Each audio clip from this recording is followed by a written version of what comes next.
There are a lot of races in World of Warcraft, The War Within, that is interesting. There are a lot of elements within this expansion that I think drives a lot of speculation and a lot of thoughts about what could this actually mean for the future of World of Warcraft.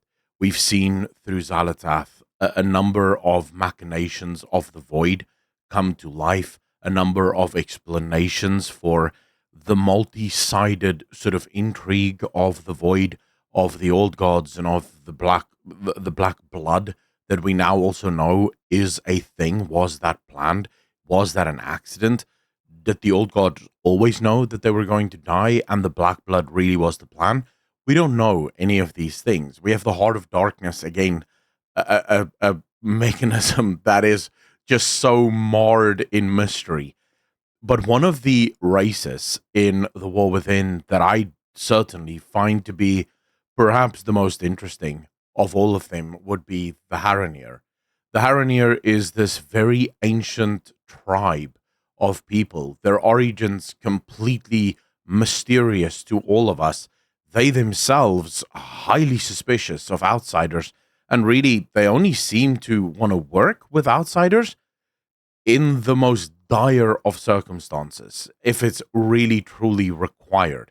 And right now, they do find themselves in the midst of an incredible battle, a battle that for some reason, seemingly, they can't really fight on their own. So they have this really interesting thing. They have these oaths. Again, we have no idea what these oaths are or just how far they extend.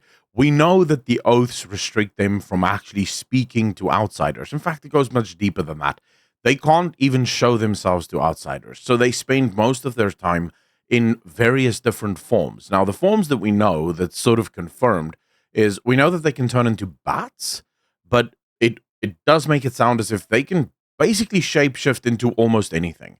They have a form of nature magic, so dreadic in some way, but then they also have these special scythes that allow them to clean up the sort of remnants of nature magic after encounters, which is just wild. So they really don't want people to know about them. And we know their oaths is what forces them to do this.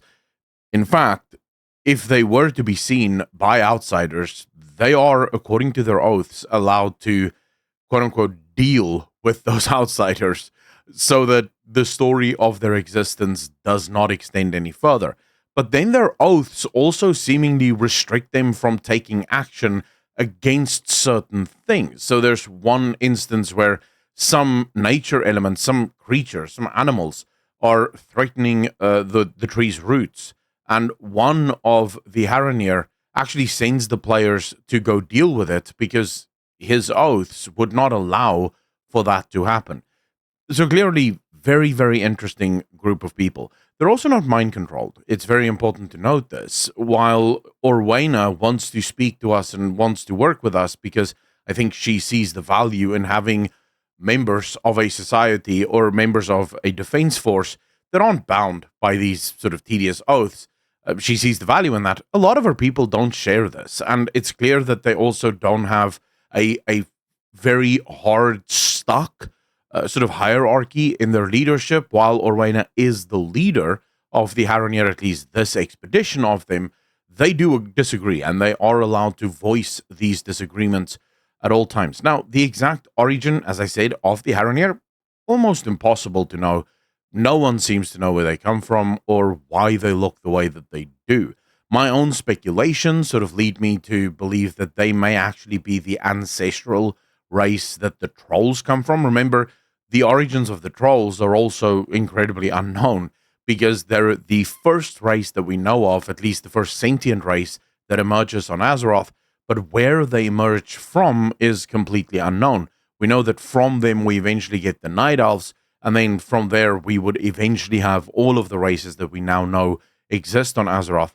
So it is possible that the Harronir eventually found themselves hard stuck away from their normal people or away from their, their sort of kingdom. And from there, they rapidly evolved into trolls. This could have been as a result of Titan Order. It could literally have been that the Titans themselves were experimenting on the Harronir and turned the Harronir into trolls because they were trying to bring order to this sort of magnificent race. And this would mean that the Harronir, in fact, predate the trolls even. So they're the first sentient race. Either way, their exact origins very much mysterious. Their place in Ashkahet, their place in the War Within, however, less mysterious, but also still mysterious. So they're protecting these roots. All of you should know this by now. The roots are speculated, at least, to be the tree Elune here. Elune here is speculated to have been a tree that was gifted to Eonar by Elune. At least, this is implied. None of this is ever outright stated.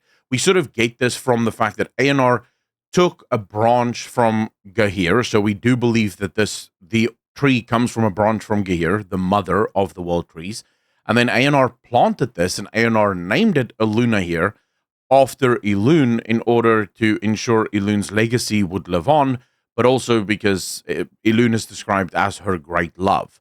Again, not explicitly so, because the sources we have for this is the legend of Elune here that is found in the Emerald Dream, and there it simply states that she named the tree Elune here after her great love. So we're sort of connecting dots here, right? So Elune and Eonar sort of had a thing, and this world tree was planted. Amonthul saw this world tree, and he was livid. Like, he was very angry, and he completely overreacted, much like he did when he came to Azeroth and saw Yisaraj. He was like, what the hell is this? And grabbed the tree and ripped it out of the planet. And he's like, this is an order. At least that's according to the legends. This is an order. Now, it should be mentioned, no one actually knows what the truth is. The legends are legends because they're written down by people after the fact. And oftentimes, in this case, we're talking hundreds of thousands of years, tens of thousands, or even millions of years after the fact. So after the fact, this is the story. Amanthul did not believe that this was order. Now, we could also make the argument, so I should say, the belief can be that this is evil. This shows Amanthul as being a very suspicious character within the lore. But then we also have Uldaroth, and Uldaroth, of course, is the alternative version of Azeroth, where Eonar was able to basically let life go rampant.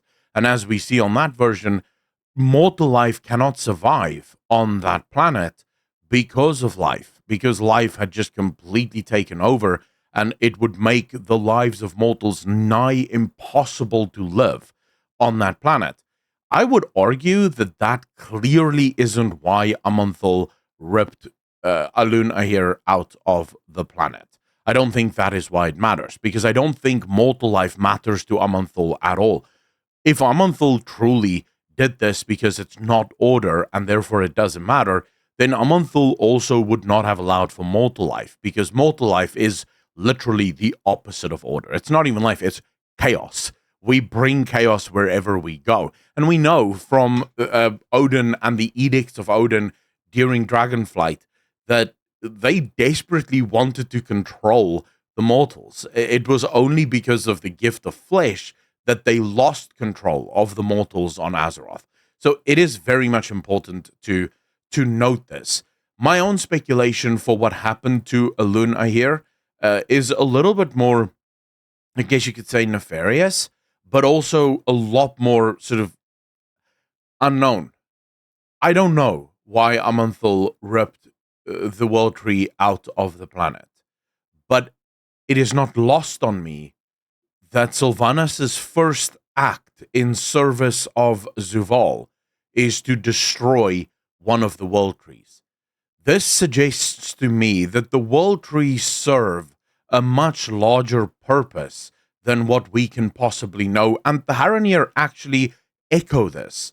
The Harronir doesn't tell us why, but the Harronir does tell us that these world trees form part of something much greater, and it is in fact so great that we wouldn't even be able to comprehend what these world trees do and what their purpose is. So it's not lost on me that Zuval, who wanted to bring order to the universe, because remember, from Zuval's perspective, and here we are sort of again connecting multiple dots, Zuval controlled Arthas, and Arthas once said that the universe, or Azeroth as it stands, with the mortal races continuously vying for control and resources in the infighting, would not be ready for the ultimate threat. And so the plan of Zuval, or Arthas in this case, was to kill all of the mortals, make them undead, this way bringing the army of Azeroth under the single banner of the Lich King, would make it possible for them to fight. So clearly, order by a different means, more domination magic, less just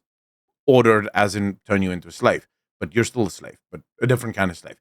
So both of them wanted order, and both of them did not like world trees. Now, some of you might say, Akala, no, that's not why they destroyed the world tree. Sylvanas destroyed the world tree for souls. To that, I would argue the Shadowlands is connected to all of the great beyond. Every world, every mortal world, every living world is connected to the Shadowlands. This means that there are, every single day, millions upon millions of souls flowing into the Shadowlands from all over the great beyond. A couple of million souls from the Night Elves is not going to make, it's going to be a drop in the bucket compared to all of the souls that are already flowing into it. Thanks to the destruction, or at least bringing the Arbiter offline, all of those souls were already flowing into the maw. You can see the lines on your screen right now. These are all souls flowing through and being viewed by the Arbiter and judged. Now, once the Arbiter goes down, all of these souls start flowing into the maw. So clearly, there was no real requirement for souls. Zuval wasn't hard up for some souls, and therefore arguing that Teldrassil had to burn so that he could get even more souls, even though those souls would be an absolute drop in the bucket, doesn't make a whole lot of sense to me. And instead, I think it has to do with Elune. Now, my own speculations on this is actually that Elune, the Winter Queen, and Eonar serve as almost like a coded force within the universe. It is not lost on me that Eonar calls Elune her great love. The Winter Queen calls Elune her sister, suggesting that they may all come from the realms of life. And perhaps early on, and here we get into some wild speculations, perhaps early on the idea for Amanthul, when Amanthul was leading this charge for the takedown, or the ultimate takedown of the universe, and bringing the whole universe under the influence of order, he needed allies. And he found his allies in the Primus, in the Shadowlands, but also in life. And from this alliance in life, he was able to extract Elune, Eonar, and the Winter Queen. Now, he, being Amanthul and having power over the timelines, and arguably being one of the more powerful, was able to exert control and dominance over every single one of these elements, and perhaps even with the help of the Primus, was able to form the alliance, but almost as, I'm more powerful than you, so while I need your help in order to bring order to the universe, I'm also going to stop you from being able to spread your own influence. And this is why he rips out the tree, to try and ensure that only order survives, and his kind of order is what survives. But it might also be possible that life went along with this, realizing that at the moment, because remember, this would have happened very much at the beginning almost, when life was only starting to blossom within the great beyond. So life would not have been anywhere near as powerful. But they understood. They were playing more of a long game. So they placed Elune over Azeroth. They have the Winter Queen in the Shadowlands, and they have Eonar that is serving on the Council of Amanthul. And together, they are slowly biding their time, waiting for their moment to strike. The world trees clearly represent some kind of... if I'm going to speculate on this, a lot of you are going to be upset with me, but just bear with me. I think it represents an anchor to allow for a switch almost to be flipped that takes all of the anima, all of the power of Azeroth, and shifts it into the realms of life instead. So this is also why there is inside the Emerald Dream a backdoor into the Shadowlands, because I believe that in the Shadowlands, Ardenweald was built in exactly the same way. Also, these massive trees that seem to connect to magical elements, and it is also meant to sap the entirety of the Shadowlands of most of its anima and power and flow it all into the realms of life. So the realms of life are sort of playing their own little game of trying to take control. And we know that the universe at the moment is very much in flux. Everyone is fighting everyone. The cosmic war is still waging, and it seems to be building up. We know that Azeroth is being controlled. We know about the firmament that's been built, the structures around Azeroth, the forges, the engines. We know, thanks to the disc quest, that clearly the Titans were looking for Azeroth. She is considered the prime world soul, and I have speculations on this already that you can go check out if you haven't already. But I think ultimately, each and every one of the elements, the cosmic forces, have their hand on Azeroth, and they're slowly but surely trying to move Azeroth in their direction. And I think Xal'atath, the War Within, represents almost like a reckoning moment where all of these forces are going to have to wake up, because the Void is getting dangerously close to winning this war by biding their time, by playing it slow, and by having the Herald, which we know up until now Xal'atath has always been successful in her conquests of worlds. So Xal'atath believes that she will be successful this time around. So we may actually see all of the cosmic forces join us on Azeroth in Midnight and in The Lost Titan as a way to try and stop what the Void is ultimately seeking to accomplish. I, for one, am absolutely there for that. But as always, that's just my opinion. You can let me know in the comment section down below what you think. Remember, you can support me over on Patreon. Just $5 a month really goes a long way at helping out. And as always, hit the like if you like, dislike if you didn't, and I will see all of you in the next one. Peace.